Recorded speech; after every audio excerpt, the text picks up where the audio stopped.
face to face with the Magna Carta, or seeing a cuneiform tablet that was etched nearly 5,000 years ago. Now, imagine browsing through these priceless artifacts with your own hands. It's all possible through the Remnant Trust. The Remnant Trust is a public educational foundation that shares a growing collection of more than 1,400 works of manuscripts, first editions, and early works dealing with the topics of individual liberty and human dignity. Basically, the Remnant Trust deals with the entirety of the human experience. I think what we deal with is what it means to be a human. And if you start at about 1900 and go back, anything that's been written about those ideas we have in our collection. And we travel around the country and around the world and share these things with colleges and universities and libraries and the general public in some sense, and make them available for people to actually use. They're not just documents that sit in display cases, but we let people take them out of the cases, hold them, use them, read them, take them to class, do research with them. Founded in 1997, the Remnant Trust believes great ideas belong to everyone. Through the impressive collection of books and documents, the Remnant Trust seeks to continue the transmission of important ideas from some of history's greatest thinkers. We talk about it as a timeline of liberty, kind of an ongoing conversation that started thousands of years ago and continues today. And so that's what we try to do by sharing these documents, is to get people to spend a little bit more time every day talking about those ideas. I think that so often important documents that have changed the course of history and have formed the basis of our liberties and lives get to be something kind of like Mount Everest. Everybody knows about them, but doesn't really interface with me. The books help people respond and become aware, and I have to tell you, it's a thrill to work with them. Some of the items in the Remnant Trust include a Magna Carta manuscript, the Book of Enoch, a Dunlap print of the Declaration of Independence, the Emancipation Proclamation, Galileo's Dialogues, and Mary Wollstonecraft's A Vindication of the Rights of Women. The oldest object in the collection would be probably a cuneiform tablet that dates to about 2500 BC. The oldest book would be probably about a 1250 manuscript of the Bible in Latin that was done by hand. Young student who has a chance to really pick up a copy of the Declaration of Independence and say, I did that, and remember doing that, has something that lasts a lifetime. The Remnant Trust seeks to expose new generations to the most significant documents that have shaped society and awaken an interest in the ideas of individual liberty and human dignity.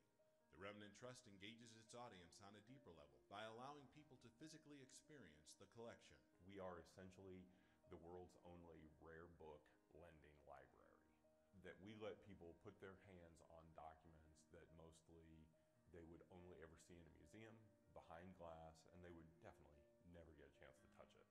Well, the collection is you get to touch it. I mean, that's, if you walk into the Harvard Library, you can't just go mess around with their old documents, right? To me, it makes an impression on you when you see these old documents.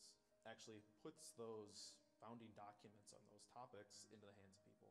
I worked with the King James Version of the Bible in helping with the display, and it provoked all sorts of questions for me to look up and find things, and to just be able to have the bragging rights to say, I actually got to handle this document.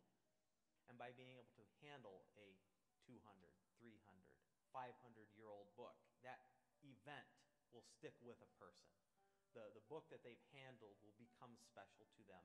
Every time I see people interact with our collection, I'm reminded, and I find myself often repeating the lines that, not to overstate it, not to say that this is just part of my pitch, but it's a once-in-a-lifetime opportunity. By making Texas Tech University its permanent home, the Remnant Trust has opened the door for more public interaction with the esteemed collection of books and ideas. And the exposure we have through the university and all of the fantastic educators you have here are making us better at what we do and then expanding us into new roles. important to have it here because so often people do not have the chance to interface with the university in ways other than just attending classes or coming to events.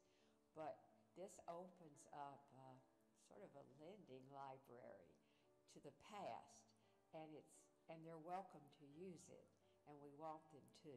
People that can walk in and be exposed to these ideas. Learning's already going on here, and there's just so many people here that, to me, makes it very valuable. The Remnant Trust is important because no one else does what we do.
face to face with the Magna Carta, or seeing a cuneiform tablet that was etched nearly 5,000 years ago.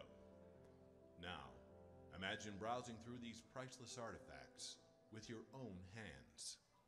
It's all possible through the Remnant Trust. The Remnant Trust is a public educational foundation that shares a growing collection of more than 1,400 works of manuscripts, first editions, and early works dealing with the topics of individual liberty and human dignity. Basically, the Remnant Trust deals with the entirety of the human experience. I think what we deal with is what it means to be a human.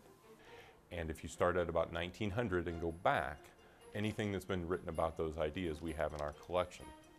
And we travel around the country and around the world and share these things with colleges and universities and libraries and the general public in some sense, and make them available for people to actually use. They're not just documents that sit in display cases, but we let people take them out of the cases, hold them, use them, read them, take them to class, do research with them. Founded in 1997, the Remnant Trust believes great ideas belong to everyone. Through the impressive collection of books and documents, the Remnant Trust seeks to continue the transmission of important ideas from some of history's greatest thinkers. We talk about it as a timeline of liberty, kind of an ongoing conversation that started thousands of years ago and continues today. And so that's what we try to do by sharing these documents, is to get people to spend a little bit more time every day talking about those ideas. I think that so often important documents that have changed the course of history and have formed the basis of our liberties and lives get to be something kind of like Mount Everest. Everybody knows about them, but doesn't really interface with me. The books help people respond and become aware, and I have to tell you, it's a thrill to work with them. Some of the items in the Remnant Trust include a Magna Carta manuscript, the Book of Enoch, a Dunlap print of the Declaration of Independence, the Emancipation Proclamation, Galileo's Dialogues, and Mary Wollstonecraft's A Vindication of the Rights of Women. The oldest object in the collection would be probably a cuneiform tablet that dates to about 2500 BC. The oldest book would be probably about a 1250 manuscript of the Bible in Latin that was done by hand. Young student who has a chance to really pick up a copy of the Declaration of Independence and say, I did that, and remember doing that, has something that lasts a lifetime. The Remnant Trust seeks to expose new generations to the most significant documents that have shaped society and awaken an interest in the ideas of individual liberty and human dignity. The Remnant Trust engages its audience on a deeper level by allowing people to physically experience the collection. We are essentially the world's only rare book lending library. That we let people put their hands on documents that mostly they would only ever see in a museum, behind glass, and they would definitely never get a chance to touch it. Well, the collection is you get to touch it. I mean, that's, if you walk into the Harvard Library, you can't just go mess around with their old documents, right? To me, it makes an impression on you when you see these old documents. Actually puts those founding documents on those topics into the hands of people. I worked with the King James Version of the Bible in helping with the display, and it provoked all sorts of questions for me to look up and find things, and to just be able to have the bragging rights to say, I actually got to handle this document. And by being able to handle a 200, 300, 500-year-old book, that event will stick with a person. The book that they've handled will become special to them. Every time I see people interact with our collection, I'm reminded, and I find myself often repeating the lines, not to overstate it, not to say that this is just part of my pitch, but it's a once-in-a-lifetime opportunity. By making Texas Tech University its permanent home, the Remnant Trust has opened the door for more public interaction with the esteemed collection of books and ideas. And the exposure we have through the university and all of the fantastic educators you have here are making us better at what we do and then expanding us into new roles. Important to have it here because so often people do not have the chance to interface with the university in ways other than just attending classes or coming to events. But this opens up sort of a lending library to the past, and they're welcome to use it. If you'll start taking your seats, please, we're going to get started just shortly. People that can walk in and be exposed to these ideas. The learning's already going on here, and there's just so many people here that, to me, makes it very valuable. The Remnant Trust is important because no one else does what we do.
Good evening, everybody.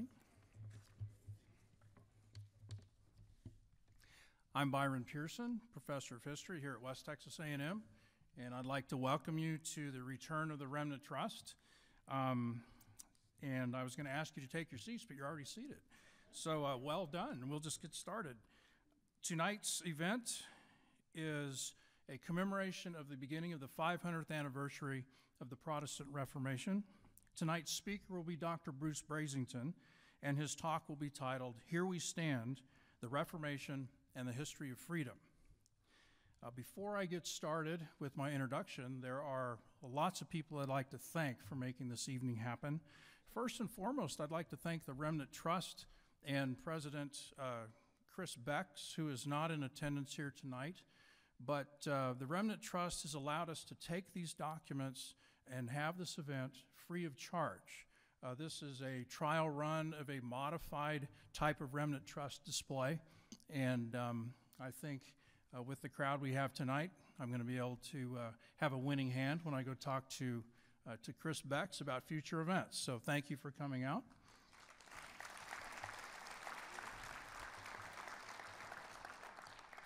I'd like to thank West Texas A&M University for letting us have it in this wonderful venue. I would like to also thank Dr. Jessica Mallard and her staff over at the College of Fine Arts and Humanities for their support. I would like to thank Mr. Joe Bill Sherrod and the members of the Fine Arts and Humanities subscription series for all of your support, the staff that helped set up the wonderful reception in the atrium of Mary Moody Northern Hall. I'd like to thank the, absolutely. That was very nicely done. I also would like to thank the members of the West Texas A&M University President's Circle for their enthusiasm and support, and for their own sponsorship of the reception across the way over at Mary Moody. I'd like to thank the staff of the JBK for actually getting this event set up, the president's ambassadors for helping to monitor the documents, all the student volunteers whose tasks have ranged from setting this room up, all kinds of things behind the scenes so that we can make this event happen. Appreciate everything that you've done. I'd like to thank Dr. Christina Drumheller, the head of the Department of History. She's been very, very enthusiastic about our efforts to bring the Remnant Trust back to WT. And she organized the publicity for the Remnant Trust and did a myriad of tasks behind the scene to make it happen. Thank you, Dr. Drumheller. And finally, I'd like to thank you. I'd like to thank you for being here, for coming out and listening for, well, I don't know how long Dr. Brasington is going to go. We're going to find that out. But listening to a learned discussion about Martin Luther and the historical context of the Protestant Reformation. None of this happens without your interest, and I appreciate you coming out. We all do. I'd like to also talk a little bit about tonight's format. Dr. Brasington is going to talk. We're planning on 45 minutes to an hour. After that, we're going to have an opportunity for audience question and answer period. And I believe we're going to have microphones that we can, someone will hand to you. So please raise your hand if you have a question, and someone will bring a microphone to you. I believe that's the plan. Hopefully it is. Also, whether one agrees with him or not, Martin Luther is one of the most significant figures in all of human history. The consequences of his ideas and the questions that he raised reverberate throughout our world today. Now a few words about Dr. Bruce Brasington. Dr. Brasington has been teaching at West Texas A&M University since 1990. He took his bachelor's in history from Oklahoma State University, his master's degree in history from Southern Methodist University, and his PhD in history from UCLA, specializing in, among other things, medieval history and 12th and 13th century legal history. The list of accolades that Dr. Brasington has won during his 28 years as a professor of history at West Texas A&M include 2 West Texas A&M University Teaching Excellence Awards, an award for excellence in research and scholarship at the university level. He was named a Texas A&M University System Regents Professor in 2009, I believe one of only 8 in the history of West Texas A&M. He was awarded a Piper Professorship from the Minnie Stevens Piper Foundation in 2012, one I believe of only 5 in the history of West Texas A&M. And most recently, he was named West Texas A&M's Magister Optimus by the West Texas A&M Faculty Senate in 2016, which literally translated means best teacher. The author of over 50 published articles and 4 books to date, Dr. Brasington is a world-renowned scholar of medieval history, canon law, and the Reformation. He has taught abroad at the Universities of Dresden and Münster in Germany. He has lectured at Cambridge, King's College, and Yale University. Not only does he have extensive knowledge about Martin Luther, the Reformation, and their historical context, he can read these documents in the original Latin, Greek, and German for us as used in the 15th and 16th centuries and interpret them. Despite all of the accolades earned during a teaching career that now is in its 29th year, sorry, Bruce. I've been here 18 years, so I'm still the rookie in this duo. 29th year at West Texas A&M. The most meaningful tributes, at least from Dr. Brasington's perspective, come not from the university, not from the system, not from professional organizations, not even from private foundations or even his peers. They come from his students. Let me share one of these with you. When I was head of the history department, every year we read the evaluations that students would write about their professors. And in 2012, a student wrote this about Dr. Brasington. I took Western Civ because it was required. It fit into my schedule. I have always hated history. Dr. Brasington will convince you that history is more important than breathing.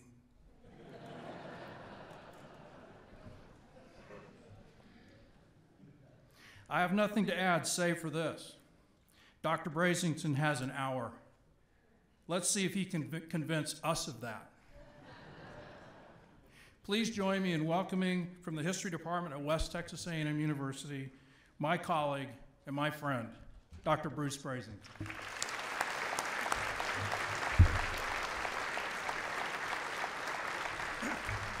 All right, everyone breathe. Thank you for the extraordinarily generous introduction. And I know you've just heard a lot of people thank, but I've already got this written down, so I'm going to thank them again, if you don't mind. There are so many to thank this evening. Obviously, the Remnant Trust, above all, for loaning us these remarkable books. I hope you've had a chance to see them, pick them up, and perhaps also pause to reflect on those who held them before this night. I am certain that they would be so glad that you also encountered these volumes, which do not contain dead letters on dusty pages, but words of power, like lightning flashing in the dark. Ideas have consequences. That these precious books came to Canyon could not have happened without the hard work and dedication of colleagues, above all my friend and fellow historian, Dr. Byron Pearson. But I must also thank Dean Jessica Mallard, Dr. Chris Drumheller, Mr. Joe Bill Sherrod, the Friends of the Fine Arts, the President's Circle, and the Panhandle Plains Museum. I am honored to be able to speak to you all this evening, and thank you so much for coming. Tonight we shall hear about three different freedoms. The first is probably familiar to you. We often distinguish between freedom from and freedom to. Government protects us, in theory. Government protects us and our property from harm. We are then free to flourish as individuals, to seek our own ends, provided, of course, that our freedoms do not interfere in the freedoms of others. We shall begin this evening by reflecting on the Reformation's contribution to that definition of freedom. More specifically, how authors, most English, and a few represented by the volumes from the Remnant Trust, how they reacted to Martin Luther's stand at Wittenberg and Worms. The second is very modern. It comes from no further back than 1979, when the late legal scholar, Professor Arthur Leff, reflected on what freedom means to those who not only do not believe in God, a view, of course, completely different from Luther's, but also doubt that there is some sort of actual standard of morality. An atheist, Leff asks if there is no God, and thus no eternal ground for moral behavior, then what kind of freedom do we have? The last definition will go back to Luther. How he understood freedom differs profoundly from the first two. This freedom was what drove him to stand 500 years ago, to take hammer in hand before that church door, and later to stand before emperor and papal legate at Worms, and then stand beside men and women in need for the rest of his life. You have seen the picture of the Wittenberg door on the poster for this evening, and trust me, that door is a lot more ornate than the one in 1517. Luther's hammer blows on October 31st, 1517, echo down the centuries. They call to mind the image of a determined, angry monk who, though he did not know it, was changing the world. However, we should also remember that the years distort what we hear and see. We also cannot escape our own time, which fundamentally complicates our understanding of the past. Every generation has had its Luthers. Consider a magazine article from a century ago commemorating the 400th anniversary of the Reformation. Quote, "Against the door of that church of dubious saints and dubious relics was found fastened on that memorable day a scroll unrolled. The writing on it was firm. The nails which held it were well driven in. The sentiments it conveyed were moderate, yet very decided. It is from that nailing up of these theses the Reformation takes its date. That act became, in the providence of God, the starting point of the work which still goes on and shall forever go on. That glorious work in which the truth was raised in its original purity, and civil and religious liberty will return to men, end quote. So declared the Lutheran witness, whose readers no doubt nodded in agreement. No surprise there, for Protestant America was still largely the norm in 1917. Even amid the horrors of World War I, they trusted in God's providence and hoped in a life beyond this one. They believed in truth, not opinions, and assumed as a matter of historical fact that civil and religious liberty had been won, not only at Runnymede in Philadelphia, but also at Wittenberg and Worms. And as for Worms, had not Luther, some 2.5 years after his hammering, journeyed across Germany to confront emperor and papal legate, had he not declared, quote, "Unless I am convinced by the testimony of the Holy Scriptures or by evident reason, for I can neither believe Pope nor councils alone, as it is clear that they have erred repeatedly and contradicted themselves. I consider myself convicted by the testimony of the Holy Scripture, which is my basis. My conscience is captive to the Word of God.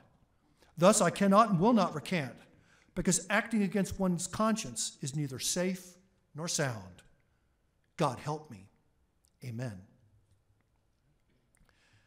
While some may dispute whether he did say the "God help me" part, and we have here, by the way, the earliest account of what took place on that April day in 1521, there is no question that Luther stood firm. He did not pull the nails from the 95 Theses. He would not take back what he had written. He would not be silenced. So to many, if not all Americans a century ago, Martin Luther was surely a hero for freedom.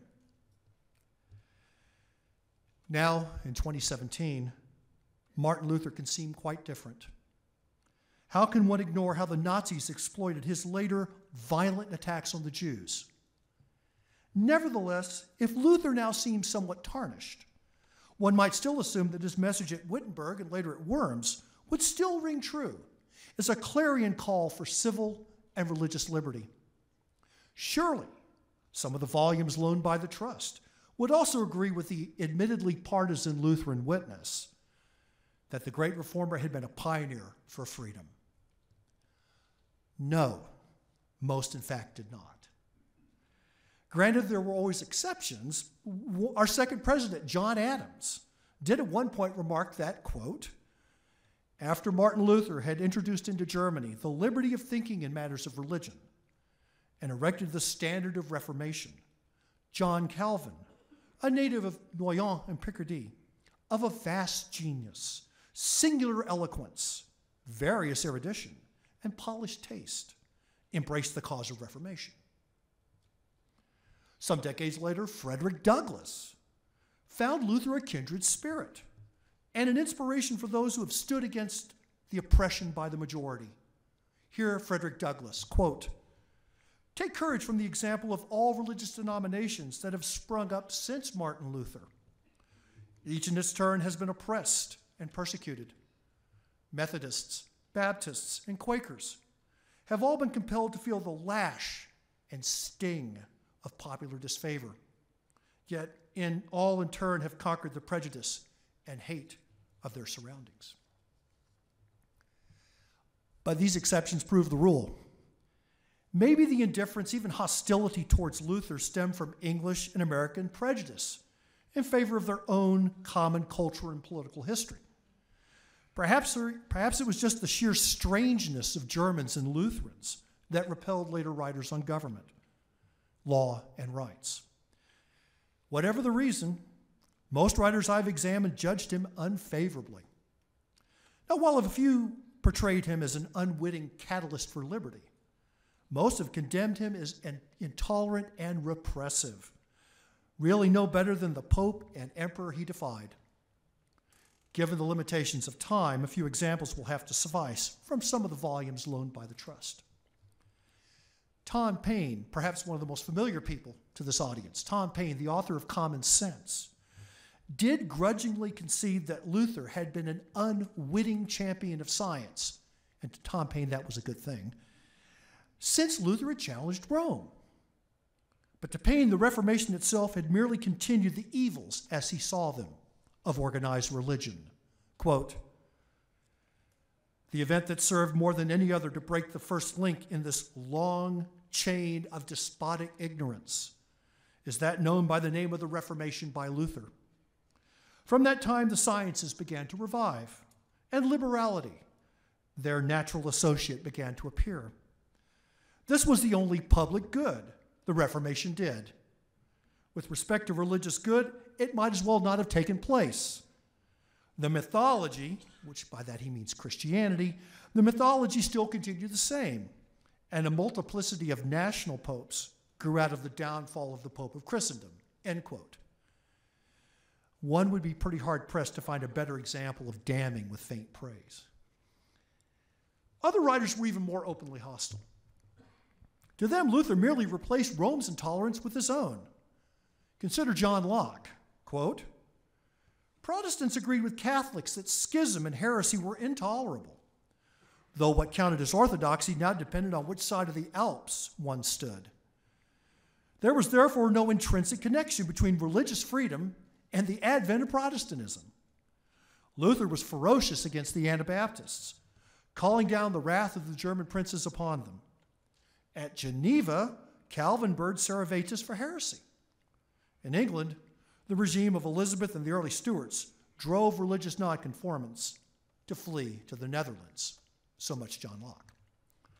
Several decades later, the English Whig writer Gordon, one of the authors of Cato's Letters, simply added to the scorn, quote, "Nor does it avail if men are to be persecuted and oppressed for their conscience, whether they suffer from the tyranny of a Hildebrand, a Luther, or a Laud. All persecuting religions are alike terrible to those who alike hate or dread all persecuting religions." And by the end of the 19th century, Lord Acton summed things up in his essay on the history of liberty.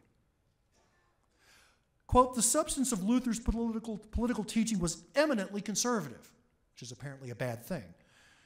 "The Lutheran states became the stronghold of rigid immobility, and Lutheran writers constantly condemned the democratic literature that arose in the second age of the Reformation. For the Swiss reformers were bolder than the Germans in mixing up their cause with politics. Zurich and Geneva were republics, and the spirit of their governments influenced both Zwingli and Calvin." Lord Acton. In sum, to these and many others, Luther may have been revolutionary in challenging Rome, but he and his followers remained at heart reactionary, intolerant opponents of civil liberty.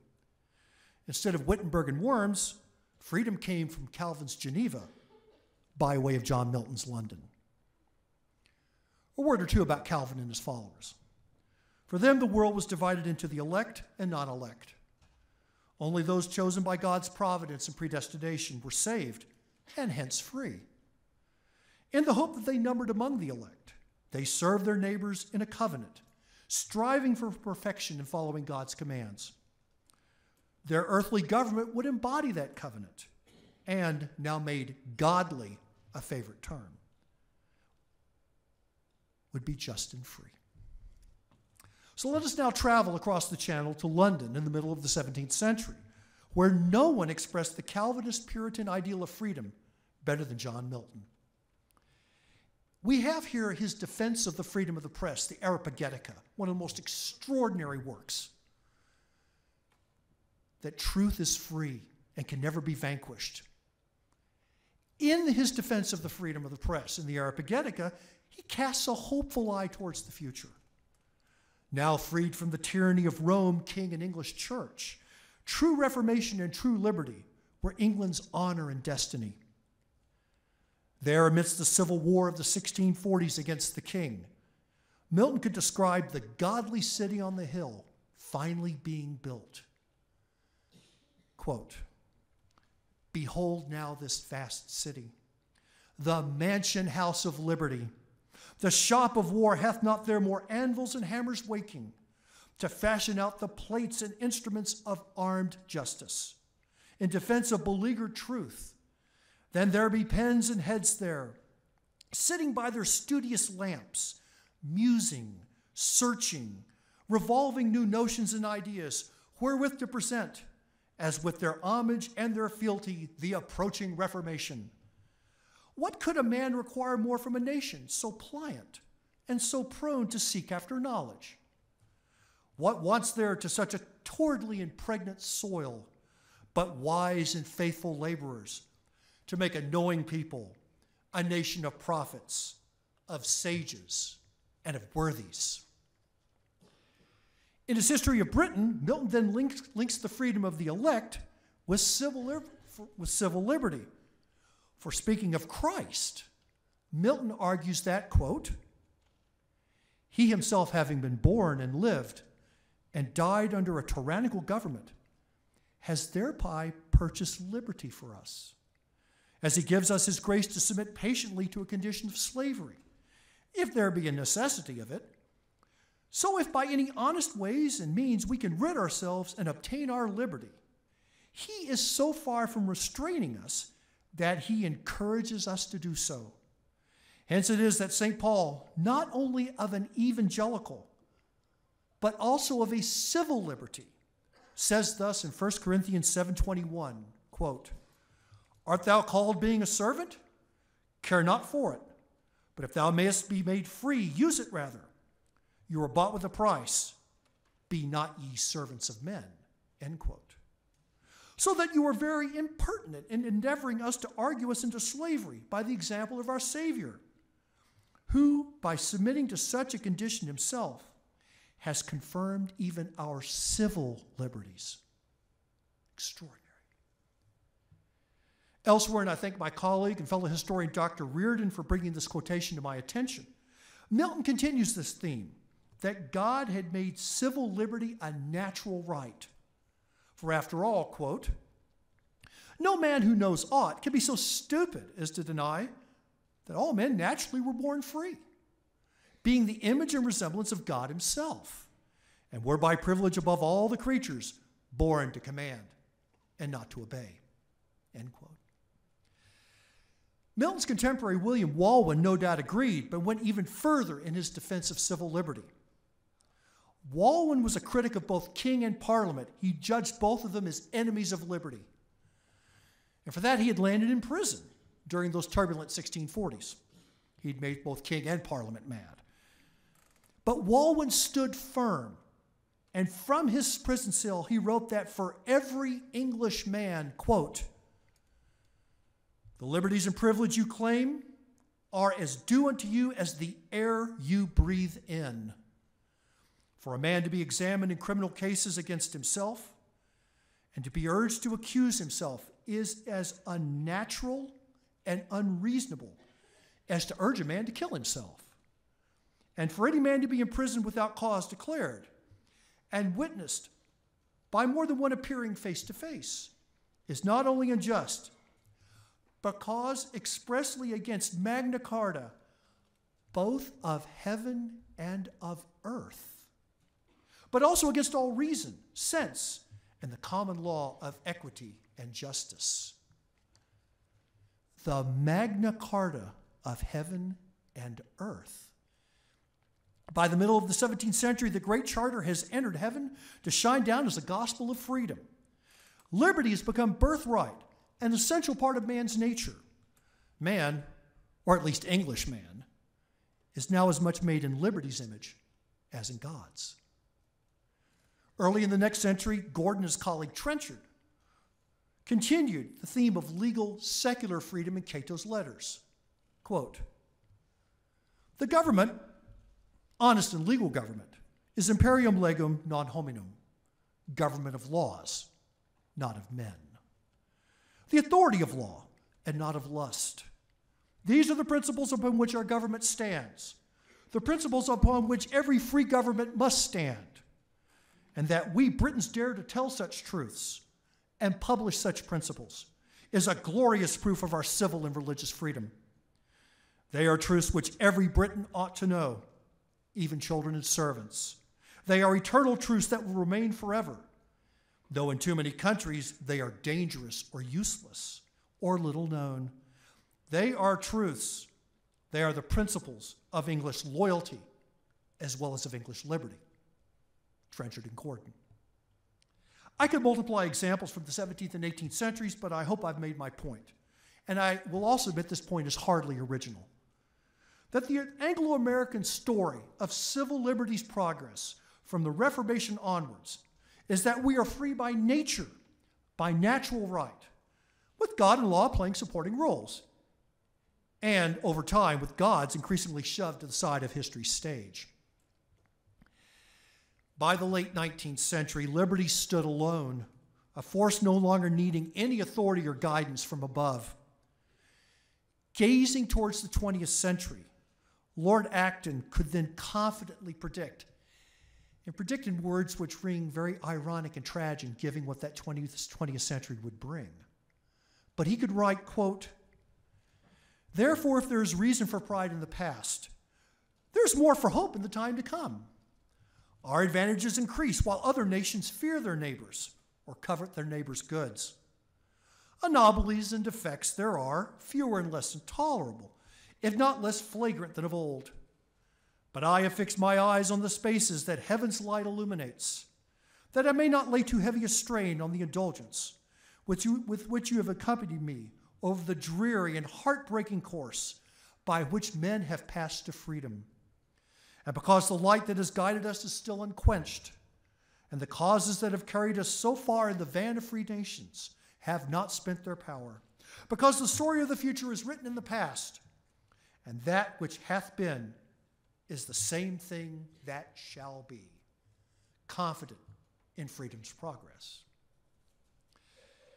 We could go on. But let us conclude this first story of freedom, at least for the time being. A story already begun long before Geneva, London, and Philadelphia. That story has continued to unfold into our own day, with new chapters written in jail cells, on battlefields, in marches, from the forgotten struggles by liberty's champions to proclaim and bring freedom to all. However, some of you may have been disagreeing all along. You do not hold with Milton's God and heaven. And you find the story of freedom recounted by Acton and others sheer hypocrisy and lie. Perhaps some agree with Marx and his followers that liberty, defined in natural, religious, or legal terms, is but a colorful shroud used by power to cloak the truth and to deceive the masses. Perhaps you call history as your witness and find racism, sexism, exploitation, and intolerance belying the noble sentiments expressed above. For even those more favorably disposed to the story so far must surely admit that the last 500 years reveal a chasm between men's words and deeds. And the last century in particular should more than give pause to anyone who shares Milton's hope or Acton's optimism. Perhaps your freedom is not so religious or abstract. Perhaps it lies in things or in power. Or perhaps you hope and work instead for a this-world paradise where social justice thrives under a benevolent state. Perhaps your freedom is even more modest, more incremental. A hope that for every progress, and the modern world has clung to that belief in progress with a vice-like grip for the last 250 years, that with every bit of progress, we will gradually gain more freedom, greater tolerance, and the building of that secular city on the hill. On the other hand, you might find yourself agreeing with Arthur Leff. Thus, as I thought about what I intended to say at this moment in my talk, once I had moved past the first story of the Reformation and civil liberty, an article I have read many times over the years came to mind. It is, to my mind, as good an expression of a modern view of freedom as you could find, and it forms our second story. In 1979, Professor Arthur Leff of Yale Law School published an essay called Unspeakable Ethics, Unnatural Law. His argument in that essay is brilliant, concise, bold. As an atheist, he flatly declares that if there is no God, and also no evidence of a natural law, then there is no external normative standard by which to judge right and wrong. Simply put, without an evaluator, no evaluation. Without an author of truth, only opinion. To left, each one of us is a little god, a godlet.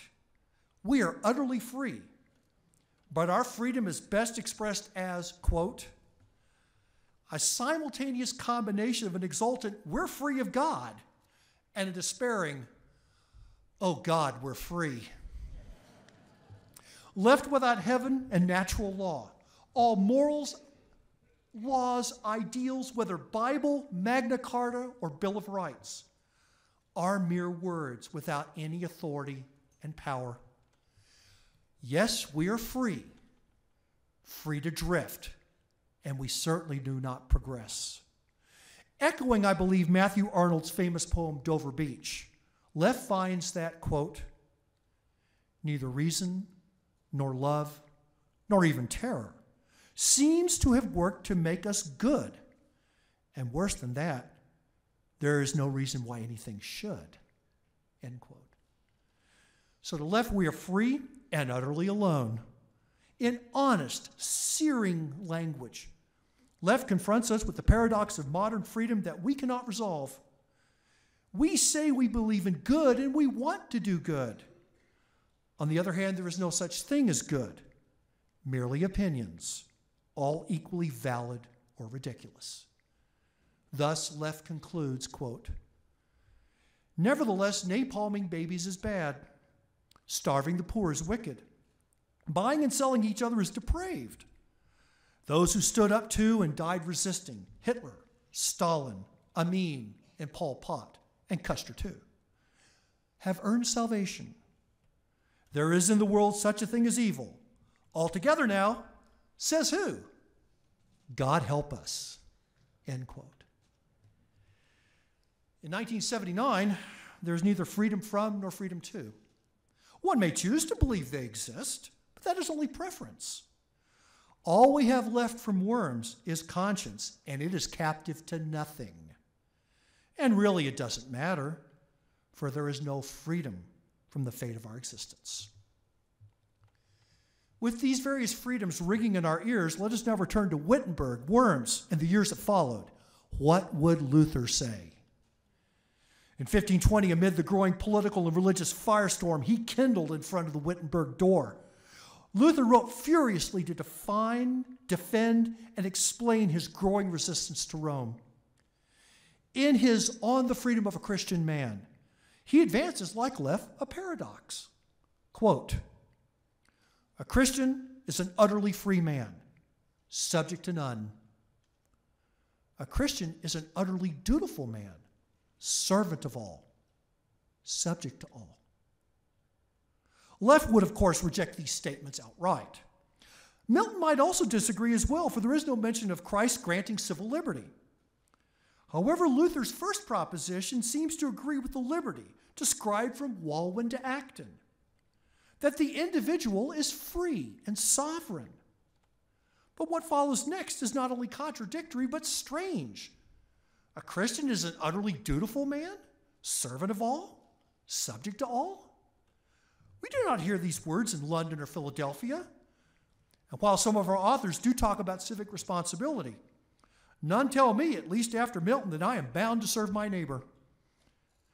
Further, while we read much of duty in the Anglo-American tradition of political thought, no one writes about servanthood and subjection.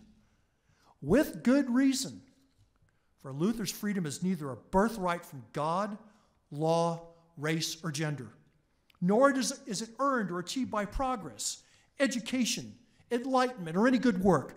No, freedom is an unmerited gift of grace. To Luther, all were not born free, guaranteed that freedom from God, law, nature. No, they were born slaves to sin. And that slavery burdened them and everything they created, including their social relations, laws, and governments. There was no Magna Carta, whether of heaven or of earth, ensuring liberty, civil or otherwise. To Luther, freedom, true freedom, existential, eternal freedom neither nature nor law could grant. No, it came because one was freed by Christ. Only Christ frees from that existential slavery and conquers death. There was, however, a this world consequence to that freeing. One was not free to flourish as an individual, but to serve and love one's neighbor. The following examples will, I hope, illustrate this very different idea of freedom. I should also like you to think back to the beginning of my talk. Remember a man standing at a door or before a table filled with books and his life on the line. Think of standing. In 1527, the plague swept through Saxony and eventually reached Wittenberg. From August until deep in the fall, the sick and the dying filled the town. The elector of Saxony, the leader of Saxony, urged Luther to free, but Luther characteristically ignored him. Luther stayed to minister to the suffering and the terrified. He turned the former Augustinian monastery, where he now lived with his young wife, Katharina von Bora, he turned it into a hospital. As the plague dragged on and took its toll, and fortunately Luther and his pregnant wife were spared, the university moved to Jena. News of this move reached his Catholic opponents, who mocked the evangelicals' apparent lack of courage and faith. Evangelical pastors such as Johann Hesse of Breslau wrote Luther asking for guidance. Above all, why was God visiting his people with such wrath? Luther responded with a treatise, Whether One May Flee from a Deadly Plague. Luther told his fellow pastors to stand firm. Quote, those who are engaged in a spiritual ministry, such as preachers and pastors, must likewise remain steadfast before the peril of death. We have a plain command from Christ. A good shepherd lays down his life for the sheep, but the hireling sees the wolf coming and flees. For when people are dying, they most need a spiritual ministry, which strengthens and comforts their conscience by word and sacrament, and in faith overcomes death. End quote. Fair enough, you may say. That is what ministers are supposed to do. But Luther goes on to add, quote, accordingly, all those in public office, such as mayors, judges, and the like, are under obligation to remain. This too is God's work. And then to everyone else. What applies to these two offices, church and state, should also apply to persons who stand in relationship of service or duty toward one another. Likewise, fathers and mothers are bound by God's law to help their children, and children their fathers and mothers. Anyone who does not do that for his neighbor, but forsakes him and leaves him to his misfortune, becomes a murderer in the sight of God. End quote. There is no declaration of individual choice, no defense of property or rights. Luther does not even suggest self-preservation. Instead, he calls on all to serve one another even in the face of death. For freedom and love demand that sacrifice. As Luther puts it, quote, if my neighbor needs me, however, I shall not avoid place or person, but go freely, as stated above. End quote. And what of government? It was useless. Neither laws nor arms could stop the plague. And what good would civil liberties be in the face of death and destruction? So why not flee?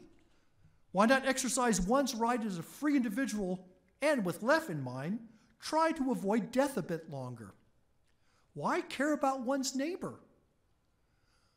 To those questions, Luther would reply, a Christian is an utterly free man, Lord of all, subject to none. A Christian is an utterly dutiful man, servant of all, subject to all. End quote. I freely stand with my neighbor because Christ stands with me. This example reminds us that for all his fame or infamy, depending on your point of view, Martin Luther was also a pastor. He did more than preach, teach, and write. He ministered to rich and poor, educated and uneducated, men and women. He was neither cloistered in a monastery nor safe in some academic ivory tower. No, as a pastor, he was, as one of his hymns declared, in the midst of life, where snares are all around us. And there are always more snares in life's path. And thus we move forward to 1541, where evil trapped a woman whose name we do not know. Her despair had come to Luther's attention. She had lost a child in miscarriage. Luther did not invoke pious platitudes. No, he spoke from the heart, for he and his wife had lost children as well, and indeed the following year they would mourn their 13-year-old Magdalena. Luther replies to her and to all who confront heartbreak and misfortune. He does not stand above her, but alongside. He does not condemn her. He does not question her faith. No, instead he declares that, quote, one should not despise a Christian person. He is precious in God's sight, and his prayer is powerful and great. For he has been sanctified by Christ's blood and anointed with the Spirit of God. Whatever he sincerely prays for, especially in the unexpressed yearning of his heart, becomes a great unbearable cry in God's ears. God must listen. Even Moses did not know how or for what he should pray, not knowing how the deliverance would be accomplished. But his cry came from his heart. No human gain, no human achievement can answer that cry. No ideology can answer her why. No earthly liberty, no civil right can console in the face of evil and death. Acton's freedom, Acton's optimism utterly collapses before suffering. Freedom from political tyranny and freedom to flourish all fail at the grave. As a freed man, freed from the slavery of believing that this life was all he had, Luther could not and did not turn away. He could not and would not despise her. No, he freely stood beside this heartbroken woman, for she was his neighbor. To conclude, thank goodness that we live in a country where we can disagree, where one can hold with Luther, Milton, Locke, Acton, Marx, or Leff, or challenge them at every turn. Thank goodness for every school where freedom is preserved, where ideas have consequences, where men and women are not just trained but educated. Thank goodness for those who dreamed and struggled and built this university on the hard soil of West Texas, where education is available to all, not just to the wealthy, privileged few. Thank goodness as well that they're not mobs shouting me down or shouting you down. And thank goodness for the Remnant Trust. When Martin Luther died in February 1546, a piece of paper was found in his pocket. One would think that it would be some memorable saying from the Bible. Instead, on the scrap were written two brief sentences in Latin. In translation, we are beggars. This is true. While there are any number of ways to interpret them, I'd like to believe that Luther was reminding himself that there was nothing he could do in this life to save himself, to justify himself before God. To Luther, everyone is a beggar with nothing of his own, from birth to death, and above all, at those defining moments of complete helplessness. From the first moment to the last, all is a gift of grace from God. Leonhard Kaiser faced that moment. In that year of plague, 1527, Kaiser, a former student of Luther's and now an evangelical pastor in Bavaria, had been tried for heresy and sentenced to death. Hands and feet shackled, he was led to the pyre erected along the banks of the Inn River. We have the account here from the Remnant Trust of what he said as he shuffled towards his death. Quote, Christ, you must suffer with me. Christ, you must get under me. You have to carry me.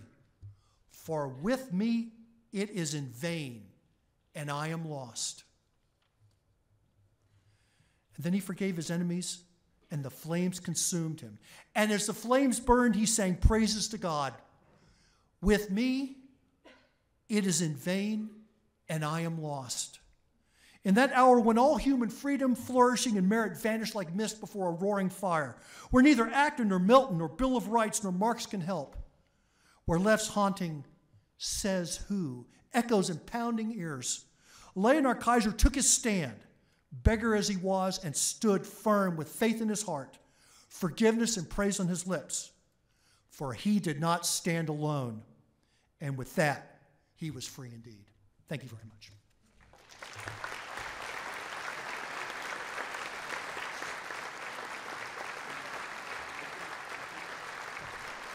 Breathe.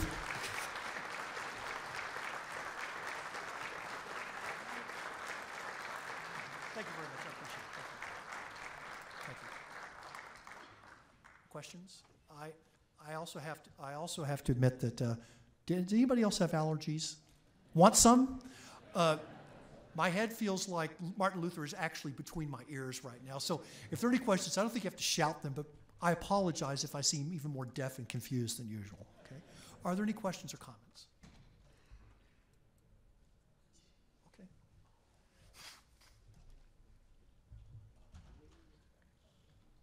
Okay. Yes, sir. I think we got somebody over there.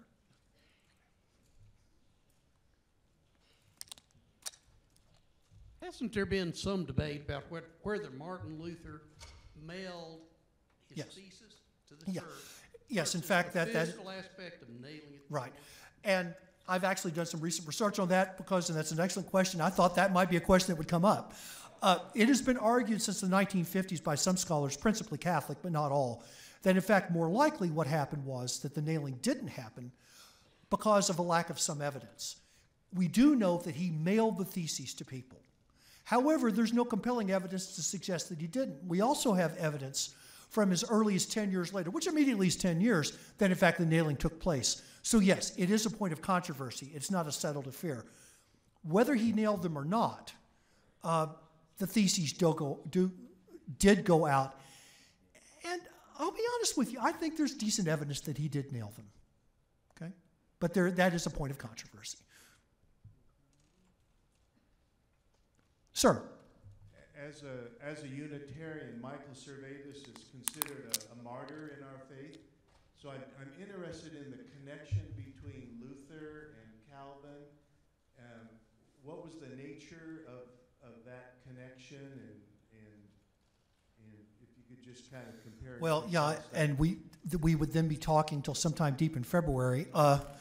Certainly Luther and Calvin agreed on many things, but the point, of course, Luther has nothing to do with Servetus because Luther was dead long before Michael Servetus. Servetus denied the Trinity, which is part of Orthodox Christianity, which goes back even before the Nicene Creed. And so Servetus was going against the fundamental teaching Christianity and Orthodox Christianity, and Calvin saw him as a threat. But it's not... I mean, certainly Luther and Calvin both accepted the doctrine of the Trinity, but it's more a question of Calvin and Servetus and not Luther. Right. Other questions or comments?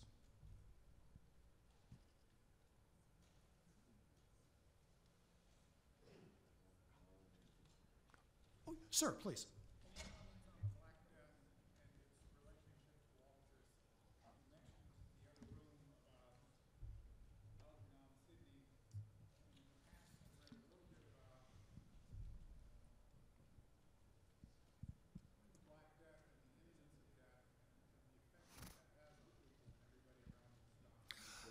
Certainly, the question concerns the degree to which the,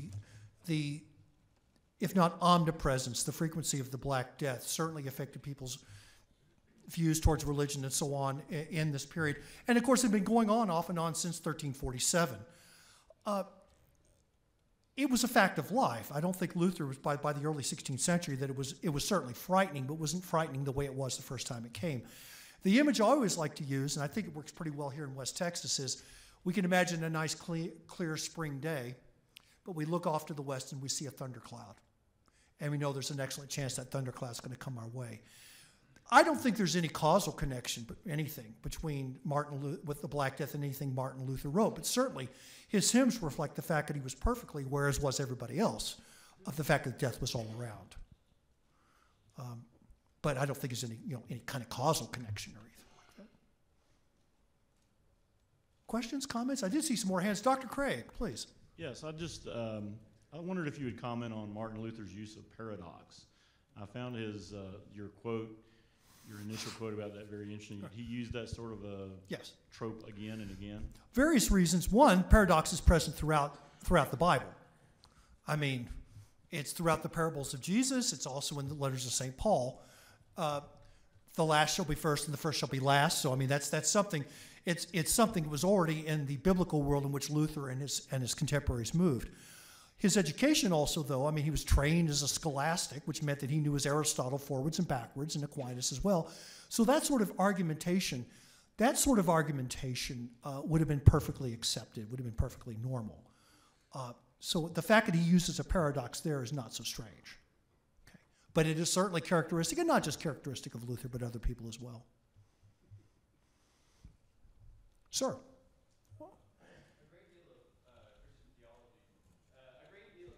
Now, can remember I'm deaf. Okay. No, you don't have to. A great deal of Christian theology has to do with the question of free will, and what you've been talking about tonight is a kind of Anglo-American conception of freedom. What would be, in your mind, the relationship between the concept of free will and freedom as you've been discussing it? Well, for Luther, there wouldn't be one because Luther did not believe in the freedom of the will. And the exchange that he had with Erasmus on the question of free will, and Erasmus's Greek and Latin New Testament is one of the works we have here from the Remnant Trust. There is a measure of free will. To Luther says no, he writes on the bondage of the will. And the image that I like to use when I teach, I don't know if it works, but I seem to have a gift to find shopping carts that are defective. I don't know about you, it's one of my 3 superpowers, that and finding the longest line in the grocery store. That's number 2. And falling in rivers when I fly fish, that's my 3rd superpower. But Luther would say that our will is like that shopping cart that has a bent wheel. No matter how hard you push it, it's going to ram into the wall. Now, as for the idea, and of course, Calvin also believes in the will, the bondage of the will, that the will is not utterly free. So I'm not sure that there's a kind of a connection there. But again, that doesn't mean, yes, have I read Calvin's Institutes? Yes. Do I know it by heart? No. It would be interesting to go back and see that. But no, I can't see any connection. Now, again, I don't know if I'm answering your question or not. It is powerful. It's not that Calvinist theology goes away or that God completely gets eclipsed, but more and more the rights of the language of rights from the 17th century on is more about nature's God than sort of the God of revelation, and more about law and natural law, which gives one much more room for freedom, I think. I don't know if that made any sense or not, but okay. Yes, please. Sir, hi, Jake. How's it going? Okay. Hey, Bruce. Okay. If you could contrast, so when Martin Luther made his famous stand, he talks about he has to follow his conscience, but there's a lot preceding that. In my experience, that quote is often isolated, that conscience. Sure. And we hear a lot today, people say, I have to follow my conscience. If you could maybe briefly compare and contrast what Luther meant in his time period, saying that as opposed to somebody in 21st century America or the West saying, I have to follow my conscience. Right, because he did not believe in that sovereign individual. And the conscience is captive of the Word of God. So he is not thinking or acting independently from what he believes is God's Word. I mean, there's a tremendous amount of work long before Luther on the idea of the conscience being involved in law and in theology. It's a period that I work on in the 12th century. It's a lot about the difference between intentional and unintentional acts. But what is crucial there is the conscience captive, capta, which is seized. He uses 2 words there. Convictus, which we can say is convicted, and captive. We say, the translation says, unless I'm convinced by Scripture, but actually it's much more about being convicted. Like, right, the sentence is put on you. So the idea of the conscience left to itself to Martin Luther is utterly sinful and wanders off towards damnation. So is that sort of answering your question or not? Okay, good. I'm sort of thinking about Latin, and I can't make myself intelligible in any language. Okay. Other questions, comments, reactions? Please. Excuse me, and then Dr. Pearson.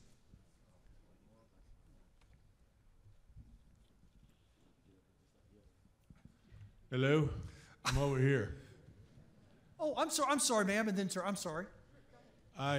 You mentioned early in your talk about how the Nazis exploited Luther's attitude concerning the Jews, but didn't he in fact encourage pogroms? And how does that stack up against all his talk about being kind to your neighbor? There's absolutely no question. It doesn't. It doesn't speak well of him. I absolutely agree with you. I absolutely agree with you. It is interesting that we may have a dissenting opinion here in a minute, actually. If it's a mighty fortress, that would be really interesting. No, you're absolutely right, and there's no sugarcoating it about it. And one of the things that scholars have wondered is why a Luther, which seems a lot more, Luther's not tolerant, which is one reason why he doesn't fit in the modern world with tolerance as a religion. No, he's not tolerant. But his views towards Jews and his writings towards Jews in the 1520s are far more, I don't know how to put this, they are not antagonistic. It is in the later 1530s, and scholars have wondered all about this, depression, illness, growing angry as he grows older. But you're right. No, there's no question about that. There is contradiction there. But if anybody here can show me there are thoroughly consistent people in this world, right? I'm certainly not one of them. But we have to, in history, we have to take a look at everything. We can't pick and choose. History, every single human life and every single bit of history is not a salad bar which we can pick and choose. I don't like celery, right? I'm going to skip over certain things in the salad bar, but in history we have to look at the flaws and faults of every person. And that includes me. But you're right, he certainly doesn't treat Jews as his neighbors later in life. And that's something that's unavoidable. But I still think that doesn't somehow mean that we should, and I hope you're not, I don't think you're saying this, that we should somehow ignore what he said earlier. It's the whole package, isn't it? Dr. Pierce?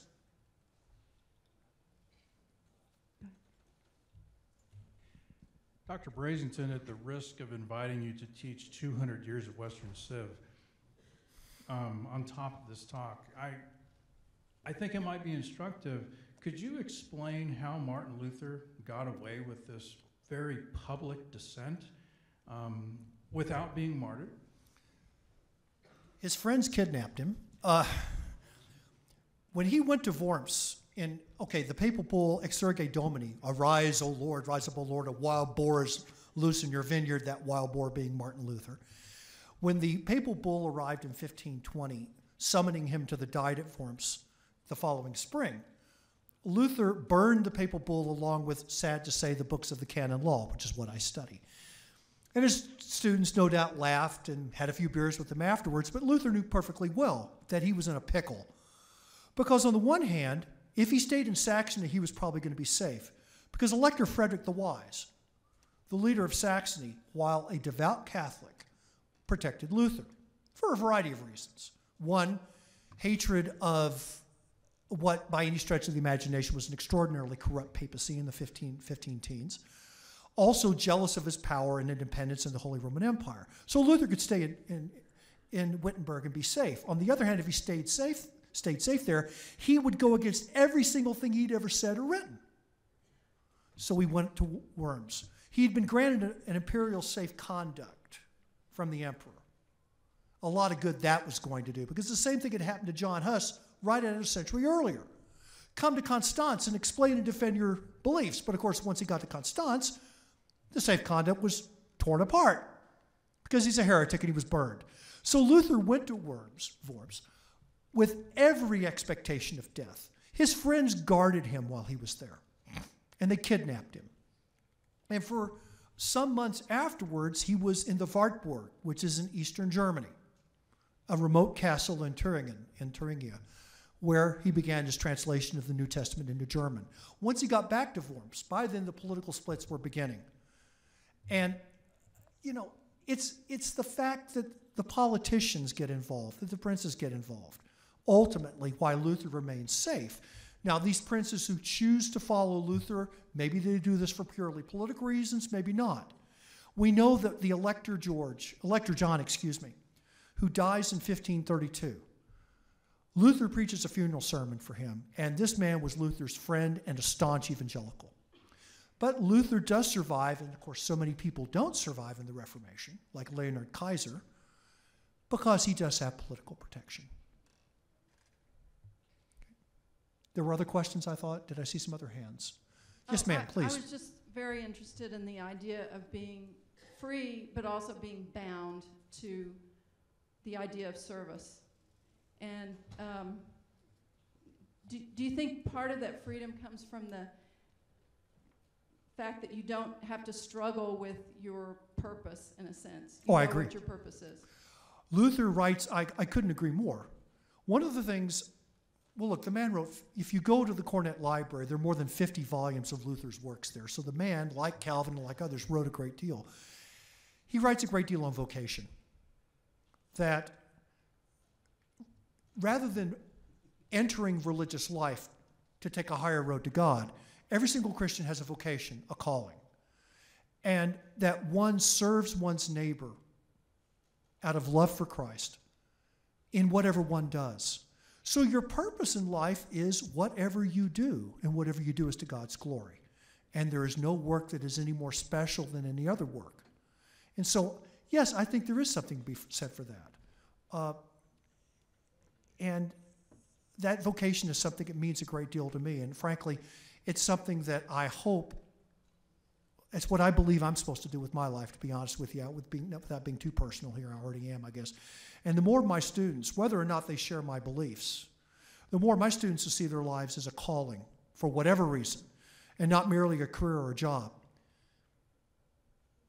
That's the way things are supposed to be. Because at the end of the day, that's what I think matters in a meaningful life. Sir. All sorts of microphones.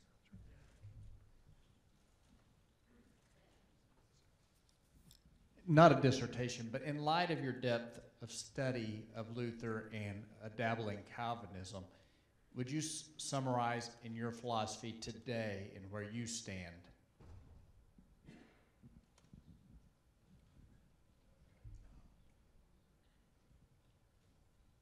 On Jesus Christ.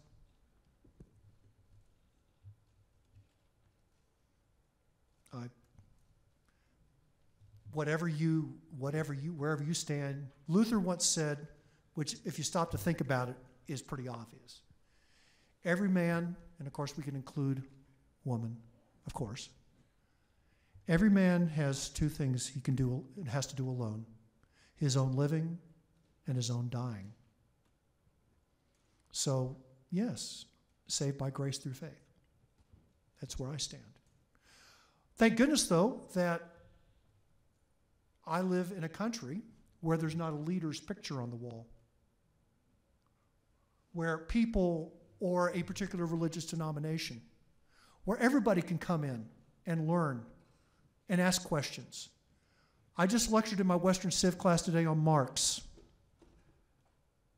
A person who is exposed, an educated person in the modern world must hear about Marx, must hear about Nietzsche, must hear about Freud. But that person is also not going to be educated if that person doesn't hear about Martin Luther, John Calvin, Jesus Christ. If there's not freedom to ask those questions and to try to look at everything and let every person figure out where he or she stands, then everything we do is a sham, and thank goodness we don't. Regardless of what people believe or don't believe, this is a free society, and this is a free place, and I'm so grateful to be able to be here, but yes, I stand on Jesus Christ.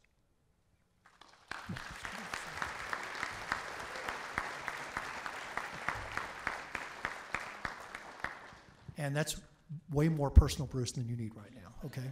Breathe. Okay. Yes, ma'am, please.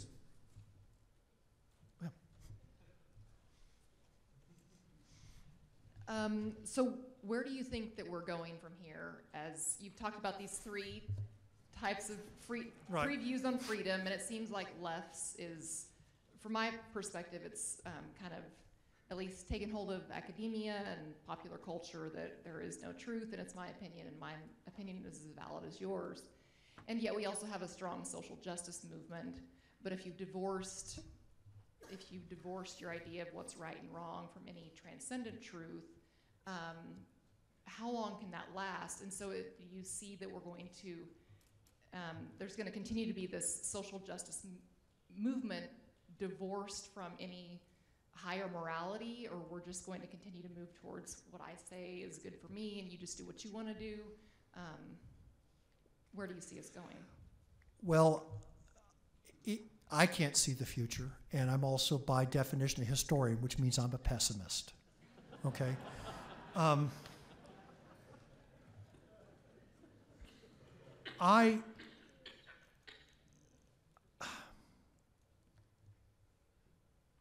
Let me answer that by way of an exercise, and some of you know about this that I do in some of my classes. In fact, if some of my students are here, we do this. It's anonymous, so that the student does not write down his or her name, but I ask a question. I ask it sometimes early in the semester. Sometimes I ask it late in the semester, particularly when we start looking at the birth of modern thought in the late 19th century with Nietzsche and Freud and other people. And I ask them a question. I set a story for them, and I say, imagine you're home this evening in your dorm room, in your apartment, at your home. And all of a sudden there's a knock on the door. You know, you open the door, and there's an exceptionally well-dressed man or woman, or both. And there's a beautiful, gleaming Rolls Royce out in the street. And the person has a suitcase or a briefcase and says, "May I come in?" I say, "Well, okay, why?" "I'd like to make you an offer." "Well, okay." And the person comes in and says, "I have a proposition for you.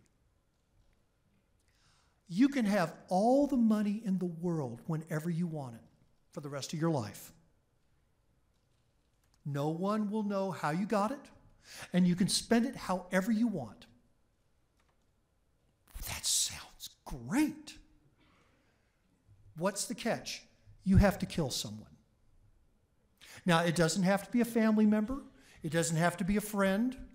But it can't be somebody who most people would want to see killed. Right? Some really awful person that most people, maybe not everybody, but most people say, you know, the world probably would be a better place without that individual. No, it can be a random person, and no one will ever know that you did it. It can be some guy at the grocery store. It can be your professor. And what I do is I ask them 2 questions. Would you do it or not? Why or why not? And they have to give write a short answer. And then they just leave it on the table and I shuffle them. And I've been doing this for a number of years, and not surprisingly, probably more than 90% of the students will say, "No, I couldn't do it." And some people say because it's against God's law, or they'll say it's just not the right thing to do. But more and more, I do have students who will say yes, or I would consider it. Now, I don't know if that's because they're trying to shock the professor, and I tell them how. I'm a 60-year-old guy from Oklahoma. I'm not easily shocked, okay? I follow Oklahoma State football. Nothing shocks me anymore. I have reservoirs of experience and despair. I can handle almost anything. But in any event, but I suspect some people are doing that because quite literally that's what they believe. I had a student last year who wrote, "Yeah, I don't know, it's a bad thing to do, but I might consider it because I could sure help my family if you kill someone." And I've had people write saying, yeah, I had a student a couple years ago wrote, "Sure. You get out of life what you can. I don't believe in God." Now, that's not a condemnation of atheists, because most of my friends are atheists. Not all. And they're some of the most moral people I've ever known. But there does seem to be a trend, call it narcissism, self-absorption, a belief that this world is all we have. So, no, I'm not pessimistic. But I also know history is in God's hands. And it's for me to try to do what I can. But yeah, it's an interesting world we live in. There's no question about it. And it is one that is absolutely increasingly secular. That's certainly true when I go to Germany, where to be called religious is to be insulted. Other questions or comments?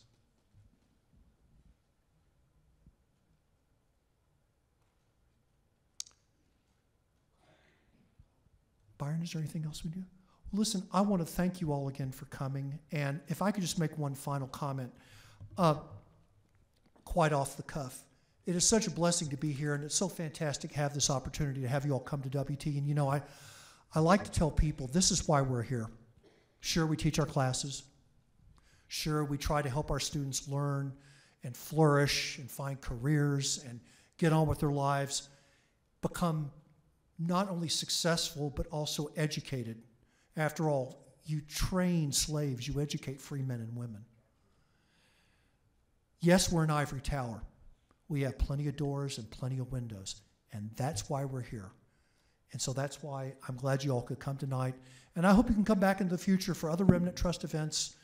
And again, have a good evening.